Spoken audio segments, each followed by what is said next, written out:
Bonjour, aujourd'hui je vous parle des hanches. Donc on va faire une micro-pause plutôt active et ensuite étirement axé sur cette région du corps ainsi que le bas du dos. Mais pour commencer, on va juste voir comment s'installer correctement sur une chaise. Donc normalement, quand on est assis sur une chaise qui est réglable en hauteur, on peut la régler pour que les hanches soient juste un tout petit peu plus hautes que les genoux. Donc moi je suis pas mal à la même hauteur en ce moment. Je pourrais être idéalement juste un petit peu plus basse au niveau des genoux pour ouvrir justement l'articulation de la hanche ici et faire en sorte que la circulation sanguine se fasse mieux. Donc quand on est assis trop bas, là on vient coincer au niveau de la hanche, le sang passe moins bien. Donc c'est mieux d'être assis juste un poil plus haut en faisant attention pour pas non plus comprimer la circulation derrière les jambes. Puis ensuite, sur la chaise, on peut faire en sorte que le bas du dos soit soutenu. Normalement, une colonne neutre, c'est plutôt avec un petit creux dans le bas du dos, une lordose, une légère bosse au niveau des omoplates et ensuite de nouveau un petit creux au niveau de la nuque. Donc épaules au-dessus des hanches, là on a une colonne qui est plutôt neutre. Donc c'est ça la position la meilleure, entre guillemets, c'est la neutralité, c'est là qu'on est le mieux. Donc si on a un dossier qui vient vraiment appuyer dans la bosse du bas du dos, on a de meilleures chances de conserver cette lordose naturelle.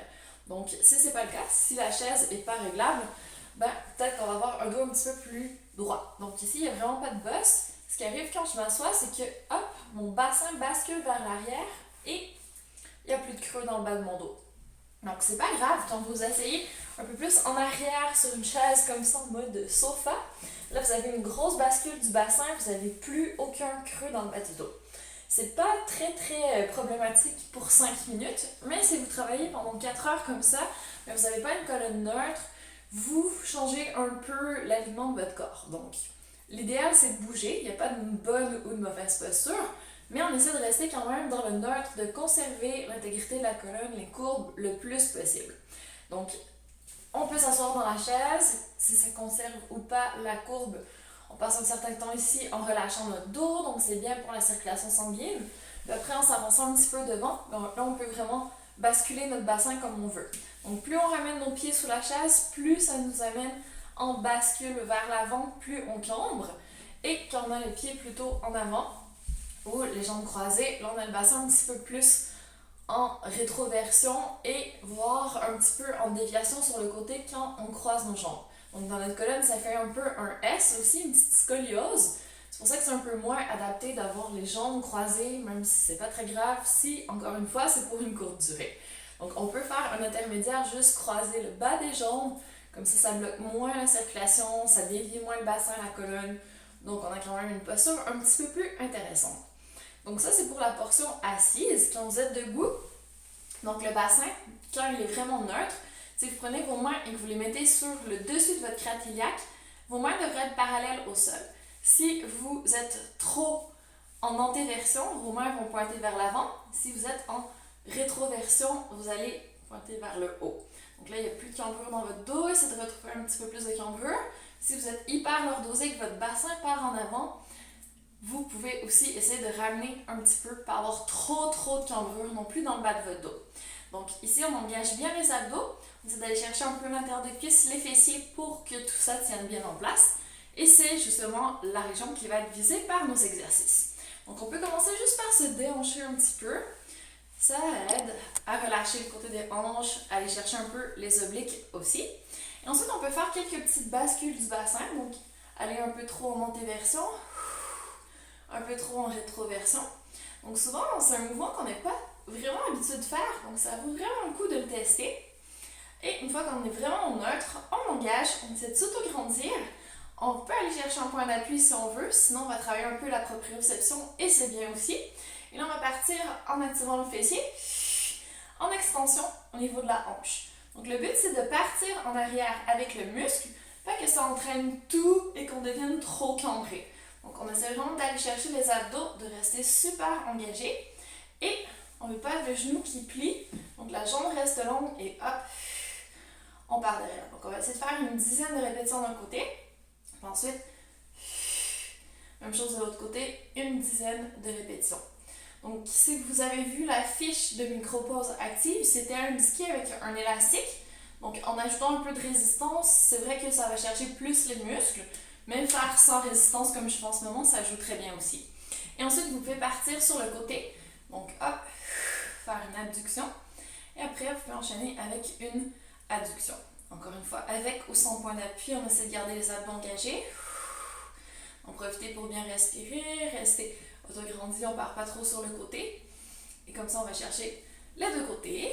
Donc, adduction, adduction. Donc, ces mouvements se font plutôt debout. Ça peut se faire un petit peu moins facilement assis, mais bon, si vous n'avez pas le temps de vous arrêter, vous pouvez toujours le faire. Ou si vous avez une table assise debout, durant le moment où vous travaillez debout, vous pouvez enchaîner ces petits exercices. Ensuite, au niveau stretching, on va aller chercher vraiment la région qui est devant les fléchisseurs de la hanche, parce que quand on est assis pendant longtemps, ça rétrécit tous les tendons, les attaches des muscles, donc on essaie d'aller chercher un peu de longueur pour leur redonner un petit peu plus leur longueur qu'ils auraient si on n'avait pas autant la position assise. Donc on va aller chercher une jambe devant, pousser la chaise, une jambe derrière et on va plier le genou derrière. Donc là le but ici c'est d'aller chercher une rétroversion, donc bassin en arrière pour mettre sous tension les muscles devant. Plus on descend, plus c'est musculaire, on n'a pas besoin d'aller très très bas. Là on sent déjà tous les fléchisseurs et en particulier le psoas qui est le muscle qui part de notre cuisse et qui va s'attacher derrière dans notre dos. Donc quand on lève les jambes, quand on monte les escaliers, c'est vraiment cette région qui travaille. Donc on va essayer de le tenir une trentaine de secondes. Puis après on va faire l'autre côté, donc exactement la même chose. Hop, on plie notre genou, rétroversion du bassin, on serre bien les abdos. On va chercher ce qu'il faut pour que ça étire autant. Ça se peut qu'un côté soit plus raide que l'autre et c'est tout à fait correct. Donc, si on a des tensions au niveau du psoas, super important de l'étirer. Il y a différentes options aussi. On peut le faire coucher au sol, on peut le faire dans notre lit en laissant une jambe aller sur le côté du lit. Je vous montrerai une photo. Et du coup, vraiment intéressant pour les gens qui ont des petites tensions au niveau des hanches parce qu'ils sont trop assis. Ensuite, le fessier, donc on peut le faire debout, en croisant ici la jambe, rotation vers le côté et hop. On pourrait le faire aussi assis et au sol, je vais vous le démontrer au sol. Donc hop, c'est un petit peu plus stable, c'est intéressant comme version, donc vous allez croiser votre jambe sur la jambe de l'autre côté, hop, et vous allez partir vraiment le plus loin possible sur le côté. Si vous ne sentez pas assez, vous allez chercher, hop, la jambe vers vous. Donc contrairement à moi, si vous avez l'espace, vous pouvez poser la tête par terre et respirer. Et vous tenez une trentaine de secondes. Ensuite, vous pouvez faire la même chose de l'autre côté. Je vais vous montrer la version debout. Hop. Donc, si vous avez fait la micro-pause active pour les jambes, vous voyez que c'est quand même la région juste au-dessus des hanches. Donc, il y a des choses qui se ressemblent. Et hop. Et ensuite, vous pouvez utiliser soit le dossier de votre chaise, le bord de votre bureau, de votre classeur, de votre bibliothèque, comme vous voulez. Vous posez les mains dessus, donc il faut que ce soit une surface stable. Et ensuite, hop, on va pousser la chaise. Vous allez chercher le plus loin possible derrière avec les hanches. Donc ce qu'on veut, c'est venir vraiment étirer le dos. Donc allonger les bras loin devant, les hanches loin derrière. C'est de retrouver le petit creux dans le bas du dos. Si ça tire trop, pliez un peu les genoux, c'est pas très grave. Respirez, vous pouvez lâcher la tête. Encore une fois. Donc, comme pour toujours, on essaie de tenir une trentaine de secondes. Et si vous voulez, vous pouvez ajouter un tout petit twist, donc une légère rotation sur le côté. Donc là, j'essaie d'amener mon menton par-dessus mon épaule. Et je reviens au centre, et même chose de l'autre côté.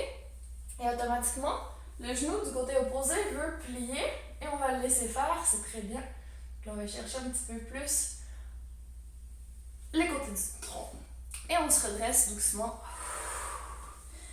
Une vertèbre à la fin. Donc, on a tiré les fléchisseurs de la hanche, on a été chercher le fessier ensuite, on a été chercher le bas du dos qui est la région qui est connectée sur le bassin. Pour le bas du dos, ce que vous pouvez faire aussi, vous pouvez y aller vraiment en flexion juste en bas. Donc, mettez vos pieds à peu près à la largeur des hanches. Descendez en le plus possible, bougeant une vertèbre à la fois. Et vous allez le plus bas possible. Donc, en fonction de votre flexibilité, ça se peut que vous le sentiez plutôt derrière les jambes ou dans le bas de votre dos. Si vous le sentez trop derrière les jambes, encore une fois, vous pouvez plier un petit peu les genoux. Ce que vous touchez par terre ou pas, c'est pas très grave. Si vous ne touchez pas par terre, vous pouvez vous poser sur vos jambes Si vous sentez que vous avez besoin d'un petit appui, que ça tire un peu dans le bas de votre dos, mais de façon plus contraction musculaire que étirement. N'hésitez pas à engager les abdos aussi, c'est toujours important. Inspirez une dernière fois. Et à l'expiration, on se redresse en engageant vraiment les abdos. On se réaligne debout. Dernière chose qu'on peut étirer, c'est les adducteurs à l'intérieur des jambes. On peut le faire assis sur notre chaise ou encore assis par terre. Donc on va joindre les pieds, tenir nos pieds devant nous, essayer de descendre les genoux par terre. Donc vous voyez, moi ça touche pas par terre, donc c'est vraiment pas tout le monde à qui ça va pouvoir être possible. N'hésitez pas à vous asseoir sur un coussin si jamais ça tire trop, que vous avez le dos qui part complètement en arrière. C'est quand même de garder un dos neutre, donc en étant surélevé, ça aide à avoir une position un petit peu plus intéressante dans le bas du dos. Et si les genoux sont vraiment trop, n'hésitez pas à surélever encore, ou à mettre vos pieds un petit peu plus loin devant, pour pas que ça tire trop non plus au niveau des adducteurs, dans le bas du dos, à plein d'endroits qu'on ne voudrait pas forcément étirer. On essaie de cibler les adducteurs à l'intérieur des jambes. Donc voilà pour la micropause pour les hanches et pour le bas du dos. J'espère que ça vous a plu. Pratiquez bien et si vous avez des questions, n'hésitez pas à revenir vers moi.